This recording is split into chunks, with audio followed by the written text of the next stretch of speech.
In 2015, Oaf O'Sullivan was living happily with her loving parents. However, tragedy struck their family in December when Oaf was diagnosed with restrictive cardiomyopathy, a condition that made her heart muscle rigid. She was placed on the transplant waiting list, and for 3 months her parents prayed for a donor to save her. Sadly, they ran out of time. Oaf passed away in 2016 at just 4 years old, waiting for a heart that never came. Oaf's story, while tragic, is not uncommon. The University of Michigan reports that every year, around 7,500 people die waiting for an organ transplant, and they only expect this number to increase in the coming years. Michigan conducted this study in 2019, and their solution was to switch our organ donation policy from an opt-in to an opt-out system. The shortage of organ donations in America can be solved by switching to an opt-out donation system that will save thousands of lives. Today, I will talk about the problems of the lack of organ donation, the solution that becoming an opt-out country could present, and how other countries give a glimpse into our future if we do so. The current organ donation system in the US leaves all too many people waiting for an organ and all too little people donating them. Organ transplantation is a medical procedure in which an organ is removed from one person and placed into another where the recipient's organ has failed or been damaged. The first successful organ transplant was in 1954 with a kidney. Now, doctors are able to successfully transplant several organs and tissues, including the liver, heart, lung, and pancreas. One single donor can give up to 8 life-saving organs. In the US, there are over 109,000 people on the transplant waiting list, and every 9 minutes, another one is added on. These statistics given by the Health Resources and Service Administration in 2020 show just how overwhelming this problem has become. The United Network for Organ Sharing reported a groundbreaking 36,527 organ transplants in 2018, and this number only continues to grow. If we want to continue to match and increase these numbers, we need more organs. One of our main problems is simply a lack of donors.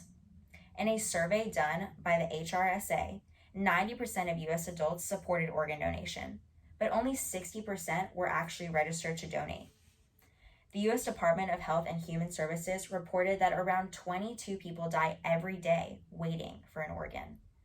Without donors to match these needs, organ transplants have become a problem in the US. The solution to our transplant problem is for America to become an opt-out country for organ donation. The two most widely known systems for organ donation are opt-in and opt-out systems. Described by Medical News Today, an opt-in system is when someone actively chooses to register to donate their organs after death.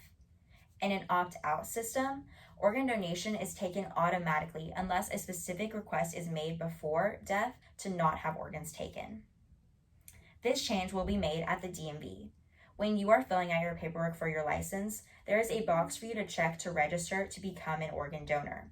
However, when people are at the DMV, this question can be easily overlooked because of the massive amount of paperwork, or people get frustrated and forget to check it. Switching to an opt-out system would mean that when you are going through the paperwork, the box you check is going to take you out of the organ donor list.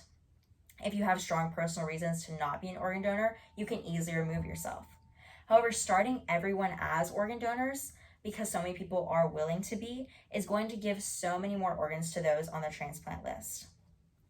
Professor Eamon Ferguson, an author from the University of Nottingham, says that the problem with opt-in and opt-out systems is that they require active decision-making from participants, which can sometimes lead to false negatives and false positives. Say someone forgets to opt in, when they die and they have readily available organs, they can't be harvested because they didn't opt in. Or if someone forgets to opt out, when they die, their organs could be taken when that was actually not their wish. However, this problem can be easily solved with what is known as a soft opt-out system.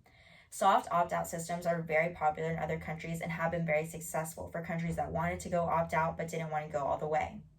In a soft opt-out system, you have everyone start out as an organ donor, but then the family is given permission later on, either when the person dies or when they are very sick, to change the decision that they made in case they didn't end up wanting to donate their organs. The success of the US becoming an opt-out country is not just a hope, but a goal that has been realized in several other countries that have found major success in organ donation. Or these countries with using opt-out systems have been studied, and the results are truly astounding. Researchers from the University of Nottingham have found that countries using opt-out systems produce higher levels of kidney donations, which is the most needed organ on the transplant list. These countries also do more organ transplantations overall. An example of this is Austria, an opt-out country, where they have more than 90% of people registered to be donors. This is opposed to opt-in countries where less than 15% of people are registered. These countries also experience success because opt-out makes organ donation the norm. People tend to stick to the status quo.